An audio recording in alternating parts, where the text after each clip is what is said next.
It's me, Aiden, with Blunt Talks, and oh my gosh, this new Travis Scott album is crazy. First of all, I just want to say how emotional and hyped I am for this album. I mean, we've been waiting 5 years for this, and it's finally here. Just so you can know me a little bit better, Travis Scott has always been my favorite artist. He was kind of the guy that got me into rap music like years ago, and I'm still pretty young. But he was the person that made me love music as a whole, and I've been waiting so long for this album, and it's finally here. I want to start with kind of an overview of Travis Scott if you're still kind of unfamiliar with him. Travis Scott's name first became known back in 2013 when he helped Kanye West produce Yeezus, which today is still regarded as one of, if not the best, experimental hip-hop album ever made, or just experimental album ever made. Yeezus in 2013 changed the game for everything. I mean, back then it was J. Cole, Kendrick Lamar, Drake, Lil Wayne who were the big names, and nothing against them, obviously. I think that Lil Wayne is the best rapper of all time, but those people were making still pretty basic rap music. They were good at it. Kendrick Lamar made Good Kid, Mad City in 2012, which kind of perfected the idea of storytelling rap music, but that's the thing, it's still just perfecting what there was. Kanye West in 2013 came out with Yeezus, which reinvented and reestablished what that rap music was. Yeezus started off with a song that was so abrasive and aggressive and distorted and synthesized that most people didn't even finish the album, because the first thing you hear is this, which you've probably only heard as a meme. That's just how abrasive and distorted this album is. And then you have songs where his ego is just off the rocks, saying, "I am a god, hurry up with my damn croissant." I mean, even like more than just instrumentally and sonically, this album was pushing the boundaries, pushing what rap music was. The lyrics here were just unprecedented. And anyways, to do with Travis Scott helped produce that album, and the instrumentation, the distortion, all that was kind of what made Yeezus what it was. Then fast forward 2014, he comes out with Days Before Rodeo, his second full-length project, but it is amazing. People still regard this project as being one of hip-hop's best projects ever made, especially in trap music. This mixtape has the song called Drugs You Should Try It, which is still my personal favorite like hip-hop song ever.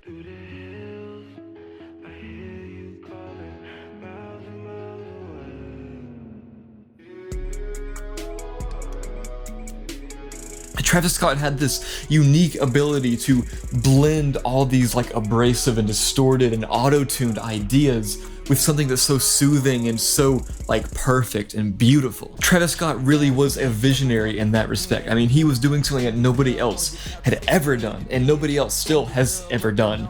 In the same respect, he did it. Travis Scott is the only rapper today who you can listen to and it actually feels like you're on drugs when you're listening to it. He makes perfect psychedelic music. And other than just that one song, that whole 2014 project was amazing. 1 year later, Travis Scott came out with Rodeo, which is still, to this day, his most critically acclaimed album ever, and trap music's most critically acclaimed album ever. Rodeo was able to do something new that had never been done in music before, never been done especially in trap music before. Travis Scott took what people like Future were doing, where they were involving drugs not only in the subject matter of the music but in how it sounded, and turning it to 11. Travis Scott was innovating, making these two-part ballads. He was doing whatever the hell he wanted to do on these tracks, all with this soaked idea of psychedelia and lean and like just going crazy. It's truly a spectacle listening to this album. I mean, you kind of don't feel real sometimes. Rodeo, I think, is the only trap album to ever get over like a 3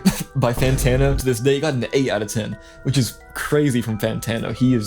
I don't like Fantano, just being honest with you. But if you're watching this video, you probably know all about Rodeo, so I won't spend too much time here. 1 year later, Travis Scott released the best trap album of all time. Birds in the Trap Scene McKnight changed the game again, entirely. This time, not only was he pushing the boundaries, making this psychedelic music that changed how you perceive the world, but Travis Scott changed the world. Not like in a superhero, like he changed the world kind of way, but Travis Scott created his own world. This album is its own universe, its own dimension. Listening to it transports you to a whole other realm where the rules and logics of this earth don't apply. It's like, you know how in Stranger Things they go to the upside down where everything is just dark and different?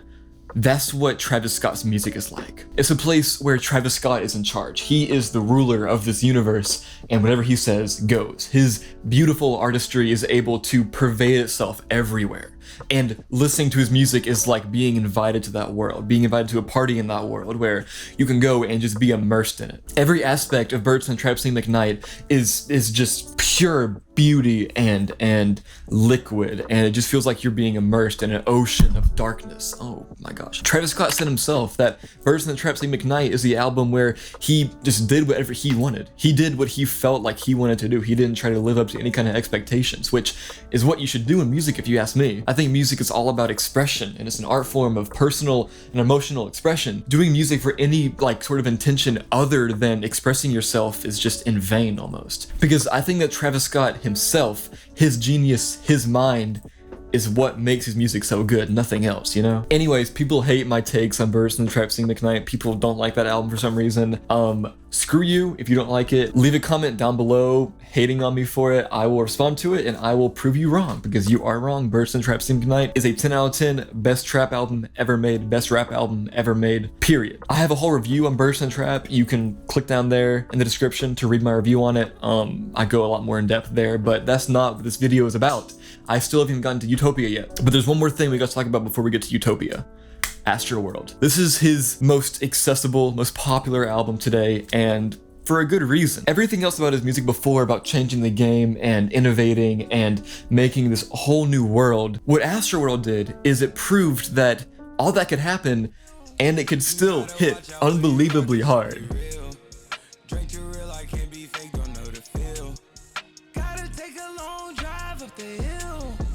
Sicko Mode is still one of the most streamed songs ever, and every song in this album pushes the boundaries, innovates even more, but it does it all with this idea and guise of popular, headbanging rap music. But you probably know all about Astroworld too, because it's like mega popular. So finally, we can talk about Utopia.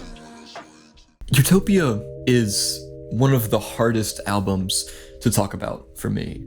It is just so purely beautiful, it's hard to put into words how good it is. Utopia is also so innovative and boundary defining, genre inventing, that there's nothing really to describe it to. With everything else, I can describe that music to another piece of music or describe it to something else in this world. But Utopia is so new, so abrasive, so original, that there's nothing else I can really describe it to. The first thing that screams at me, and probably screamed at you if you listen to the album, is its resemblance to Yeezus. Back in 2013, Yeezus completely changed the game for rap music, like I talked about earlier. Utopia is doing the exact same thing.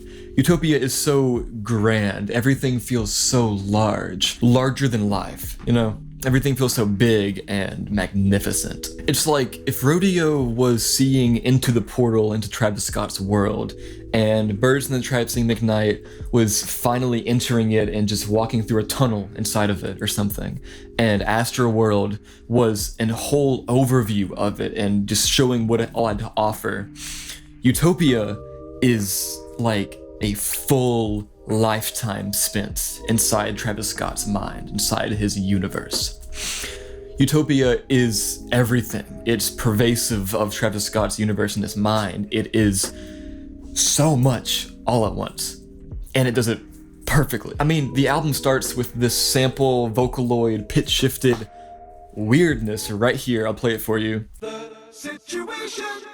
And then only a few tracks later, it has Drake saying this. I'm a Christian, I don't cuss, but the fact that he was able to merge that into that so seamlessly is insane. But back to my Yeezus comparison, there's a detail that I think is kind of interesting. Yeezus released on June 18th, 2013, almost exactly to the day, 10 years ago from when Utopia dropped. It is, I mean, it's kind of crazy. Like, Utopia really is this generation's, this decade's Yeezus. It's genre shifting. It's inventing this new generation of music. It's inventing this new generation of experimental, crazy music, where now you can listen to like Blood on the Leaves or Bound 2 from Usis and think, oh, that's just basic rap music now. In 10 years, you can probably listen to some of the weirdest songs in Utopia and say the same thing. Utopia, I predict, will be extremely, I mean, crazily innovative and influential. It'll be like Whole Lotta Red, but on steroids. Not to mention Whole Lotta Red, I completely forgot. We got to hear Playboy Carti doing not a baby voice. We heard Carti not doing a baby voice for the first time ever. I mean, his feature went so hard. Okay, I'm a fanboy. You can tell by how I dress. Hold on, let me stand on this so you can see. You can see that I'm a Playboy Carti opium loser with this outfit on, right? I love Carti. In essence, Utopia is everything Travis Scott could be in one album. It's everything he was in one album. And while I don't think it has quite reached the heights of Birds in the Trap because that album is so much more small and focused, I think it's still, it's kind of a 10 out of 10. It's kind of a 10 out of 10. Utopia, I don't think, is a 10 out of 10 on the basis of it being cohesive and perfect. But I don't think an album this grand can be that. Like The Life of Pablo by Kanye, for example, take that, right? It's so big and it's doing so much, it's impossible for something like that to be a 10 out of 10 on its own merit. It's impossible for a game like GTA 5 to be 10 out of 10 on its own merit because there's no way that one team or one person can possibly fill every gap. But for what it's trying to do, Utopia is perfect at it. And that's all I have to say about Utopia. My name is Aiden with Blunt Talks. I'll see you next time. Also, read my review on it and all my other reviews on the Blunt Talks website, link in the description.